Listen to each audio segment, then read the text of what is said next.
Hi all, welcome learners in this course of Computer Fundamentals. We have studied in previous lecture how the evolution of computer came. In this lecture, we will study what computer generation is, what are different generations came. In this lecture, we will study first generation computer, and in upcoming lectures, we will study other generation also. Computer generations. Generation in Computer Talk provides a framework for growth of computer industry based on key technologies developed. Originally, it was used to distinguish between hardware technologies, but was later extended to include both hardware and software technologies. The custom of referring to computer era in terms of generations came into wide use only after 1964. There are totally 5 computer generations known until today. First generation computers. Most of the first generation computers worked on the principle of storing program instructions along with data in memory of computer. Stored program concept so that they could automatically execute a program without human intervention. Memory of these computers used electromagnetic relays and users fed all the data and instructions into the system using punched cards. Programmers wrote instructions in machine and assembly language because of lack of high-level programming language in those days.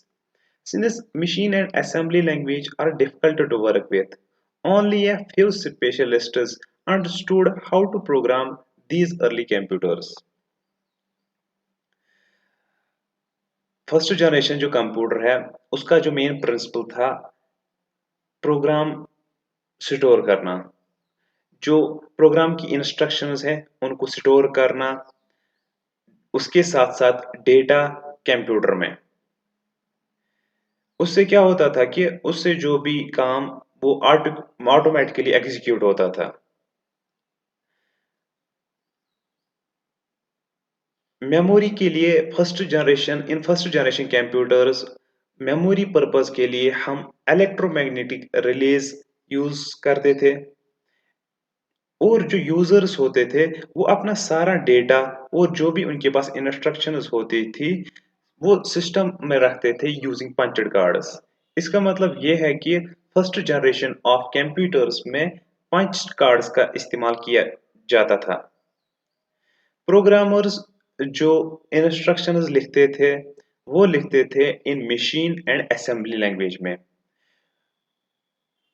जो हमारा सी programming है उसमें हम define करेंगे जो machine और assembly language क्या है जो ये दोनों लैंग्वेज है इसमें प्रोग्राम लिखना बहुत मुश्किल होता था क्योंकि तब हाई लेवल प्रोग्रामिंग का कोई भी कंसेप्ट मौजूद नहीं था और जो प्रोग्रामर थे वो तब बहुत कम थे बहुत कम लोग ऐसे थे जो जानते थे कि कंप्यूटर को प्रोग्राम कैसे किया जाए या हम ये भी कह सकते हैं कि पहले पहले जो भी मशीन और असेंबली लैंग्वेज में प्रोग्रामिंग करते थे वो बहुत कम लोग पाए जाते थे क्योंकि आजकल के एरा में अगर हम देखें तो हर कोई मोस्ट मोस्ट पीपल जो है वो प्रोग्रामिंग से फैमिलियर है लेकिन आजकल हम इस्तेमाल करते हैं high level programming language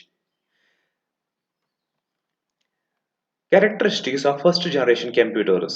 Characteristic feature of first generation computers are as follows. They were fast calculating device of their time. They were too bulky in size, require large room for installation.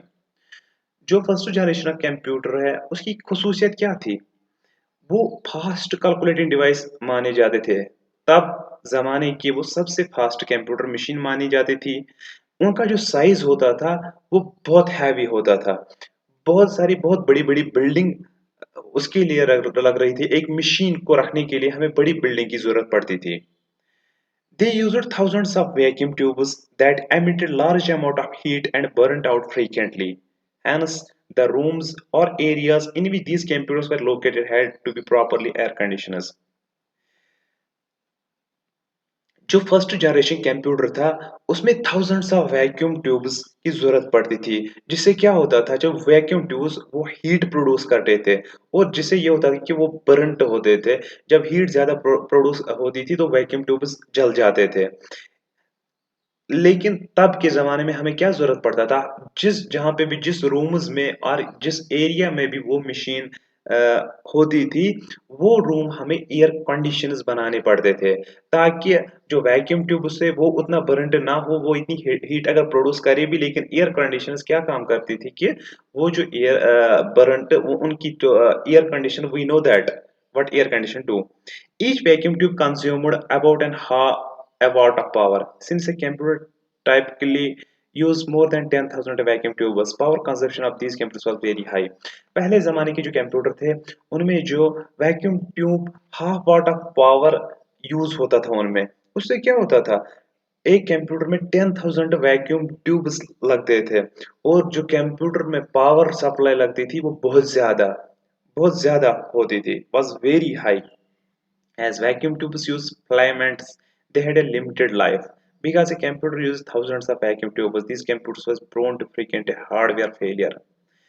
Vacuum tubes में filament हम इस्तेमाल करते थे, उनकी जो life होती थी वो कुछ देर के लिए होती थी, क्योंकि उनमें हीट प्रोड्यूस होती थी और वो जल जाते थे। एक कंप्यूटर में थाउजेंड्स ऑफ वैक्यूम ट्यूब्स हम इस्तेमाल करते थे उस जमाने में, और इससे क्या होता था कि जो हार्डवेयर फेलियर, वो most of the times hardware failure होता था। Due to low mean time between failures, these computers required constant maintenance. In these computers, thousands of individual components were assembled manually by hand into electronic circuits. Hence, commercial production of these computers was difficult and costly. Since these computers were difficult to program and use, they had limited commercial use. First generation computers में क्या होता था कि वो costly बहुत ज़्यादा होती थी। थाउजेंड्स ऑफ वैक्यूम ट्यूब्स हाँ, उसमें इस्तेमाल किए जाते थे। फिर हीट प्रोड्यूस होती थी, वैक्यूम ट्यूब जल जाते थे, और लेकिन उनका जो कॉस्ट था वो बहुत ज़्यादा था, और जो कमर्शियल पर्पज़ के लिए हम वो कंप्यूटर इस्तेमाल नहीं कर सकते थे। This is all about the first generation computers. हमने इसमें ये देखा कि बहुत एडवांटेजेस क्या थी फर्स्ट जनरेशन कंप्यूटर्स की, और डिसएडवांटेजेस क्या थी फर्स्ट जनरेशन कंप्यूटर्स की। There is a one question for you. You have to answer in comment box. How many total computer generations known until today? Thank you.